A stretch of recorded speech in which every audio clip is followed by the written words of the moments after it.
Next up, so much to talk about this week. Next up, from Raymond Ibrahim. And I want to take a second and tip my hat to Raymond Ibrahim, to Robert Spencer, to Brigitte Gabriel, to Pamela Geller, to David Horowitz. These are all the leaders in the anti-Islam fight. These are the people that own websites like Front Page Magazine, Atlas Shrugs, Jihad Watch. They're authors. They've all written several books on the topic. I get much of my content from them, from their books, from their websites, from their lectures. Raymond Ibrahim is pointing out John Brennan, our CIA chief, his deceptions about Islam. Well, it's hardly a surprise. It's not mentioned in this article, but it is widely believed that John Brennan actually converted to Islam when he was serving in Saudi Arabia. But on March 13th, Brennan insisted that the Islamic State members are not Islamic. Instead, they are terrorists. They are criminals.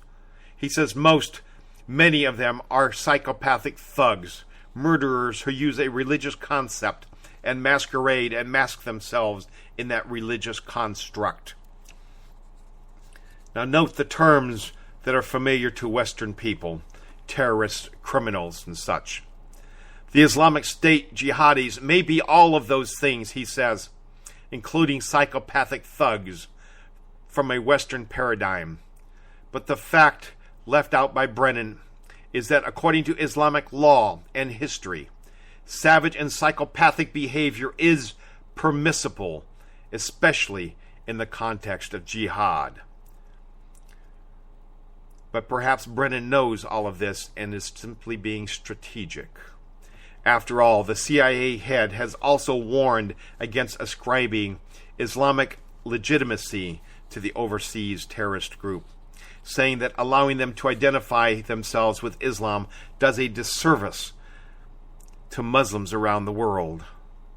I think I dispelled that when I read off the list of countries and states where jihad is being perpetrated. But of course, Brennan is just following President Obama's lead. A month earlier, Obama said, "We must never accept the premise that ISIS put forward, because it is a lie, nor should we grant these terrorists and the religious legitimacy they seek. They are not religious leaders, and they are terrorists. And we are not at war with Islam. We are at war with a people who have perverted Islam." The problem is that, according to Western norms, which are built atop of Judeo-Christian principles, Islam has been perverted from day one. As far back as the 8th century, mere generations after Islam was born, Byzantine chronicler Theophanes wrote in his Chronographia, he, Muhammad, taught those who gave ear to him that the one slaying the enemy or being slain by the enemy entered into paradise.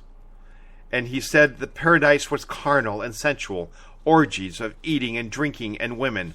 And also there was a river of wine, and the women were of another sort, the duration of sex greatly prolonged, and its pleasure long enduring, and all sorts of other bullshit. And I'll take this moment to remind you, I say this each and every week, we must remember that all Muslims are not terrorists. But it's equally important to remember that every Muslim is a follower of a goat-raping pedophile named Muhammad.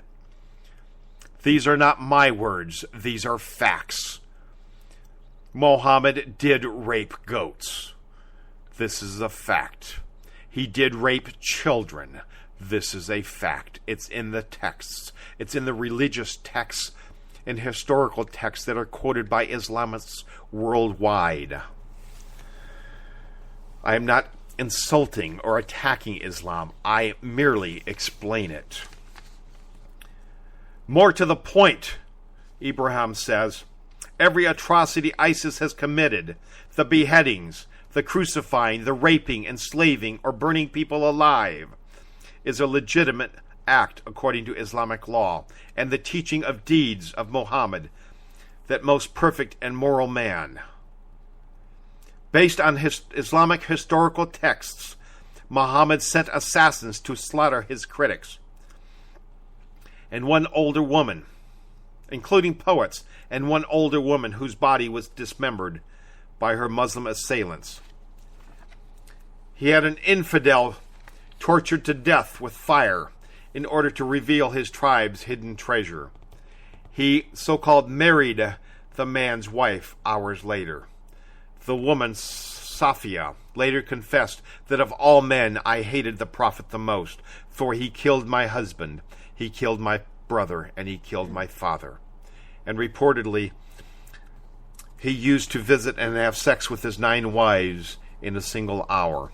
Again, information is all based on Islamic texts deemed reliable and regularly quoted by Muslim scholars and theologians, not fabrications of Islamophobes. And having used the word Islamophobe, my friends, I beg of you, go to patriotradioshow.com and listen to my show on Islamophobes. Let me open your eyes what an Islamophobe is and why the term is used. Because words do matter. The world's Muslims aren't holding their breath to hear what sort of Islamic legitimacy the U.S. government is going to deem upon them. They don't care. Americans, on the other hand, who still wonder why they hate us, Americans are in desperate need of understanding, and using accurate terminology is the first step our government should use. Meanwhile, Brennan whitewashes phrases and praises jihad. Speaking back in 2010, the politically correct chief said, "Nor do we describe our enemies as jihadists or Islamists, because jihad is a holy struggle, a legitimate tenet of Islam, meaning to purify oneself or one's community, and there is nothing holy or legitimate or Islamic about murdering innocent men, women, and children." Inasmuch as Brennan was right that jihad is a holy struggle, a legitimate tenet of Islam, meaning to purify oneself, he greatly errs, again, projecting Judeo-Christian notions of what constitutes holy and legitimate and innocent onto Islam. Jihad is nothing less than offensive warfare to spread Islamic rule, a cause seen both legitimate and holy in Islam. Moreover, jihadis regularly seek to purify their communities by purging them of infidels. All of this leads to the following question. If the Islamic State and other jihadi organizations are not animated by Islam, then what, according to the CIA chief, is truly fueling their jihad? Brennan seems to think, as was quoted by the State Department spokesman last week in the White House press briefing, they're not fighting and killing and murdering and beheading men, women, and babies because they hate us. They're not doing it for Islam. They're doing it because they lack sufficient job opportunities. He wants to sit down and counsel them, find jobs that would take this murderous bloodthirst out of their mind. They've only been doing this, murdering innocent people around the world for 1,400 years. So why can't Obama just reach out and lay hands on these scumbags and fix them?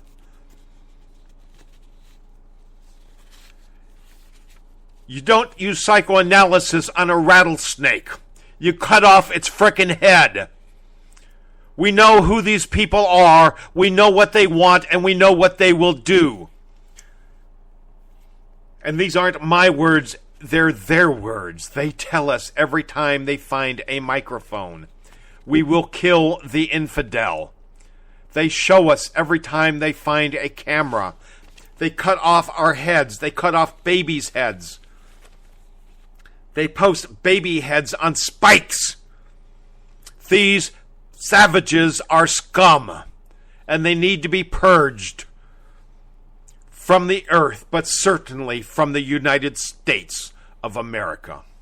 And we need to get politicians in office that will recognize this and stop taking money to back them up and support them and turn their backs on them as they build mosques and terrorist training camps around the country. As they build Sharia councils such as the one discovered up in Dallas this last month.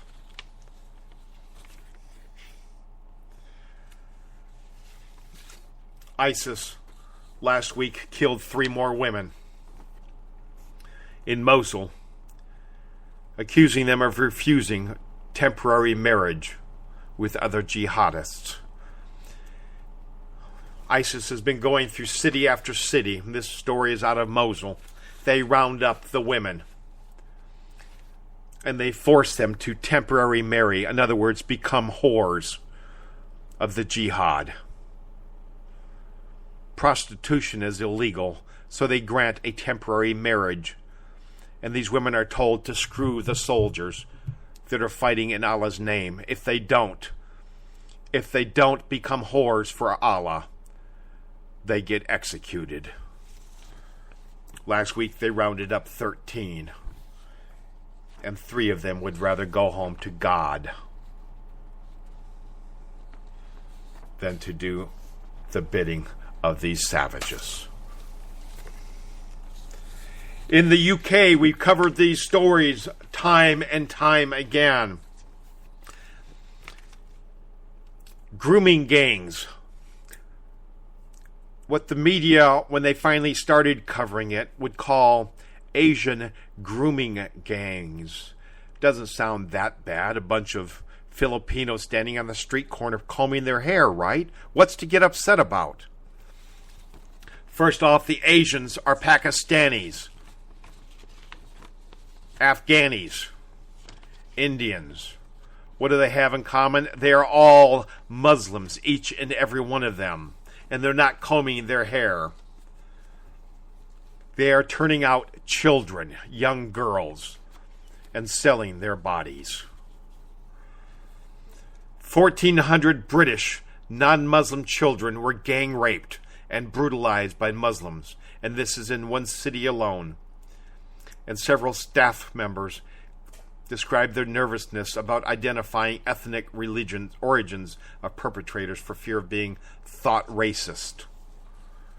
You want to call me a racist? Fine, call me a racist. They were Muslims. M-U-S-L-I-M-S. Or now we're calling them Muslims because that means evil.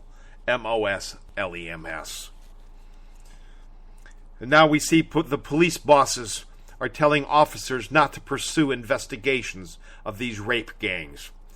The Muslim rape gangs went unreported, unprosecuted, and in general unstoppable because of far-left organizations like Hope Not Hate, Faith Matters, and Tell Mama, which waged relentless war against anyone and everyone who spoke out about the issue. They demonized as Islamophobic and hateful and bigoted anyone that said there were Muslim rape gangs at all and that they had to be stopped. These people led the campaign to ban Pamela Geller and Robert Spencer from entering the country. Search for grooming in Google. Google grooming in the UK. Who's responsible for this religion-based mass gang rape of the British girls? It's the British left. In particular, the anti-hate crusaders, Nick Lowell's of Hope Not Hate, Fiaz Mughal of Faith Matters and Tell Mama.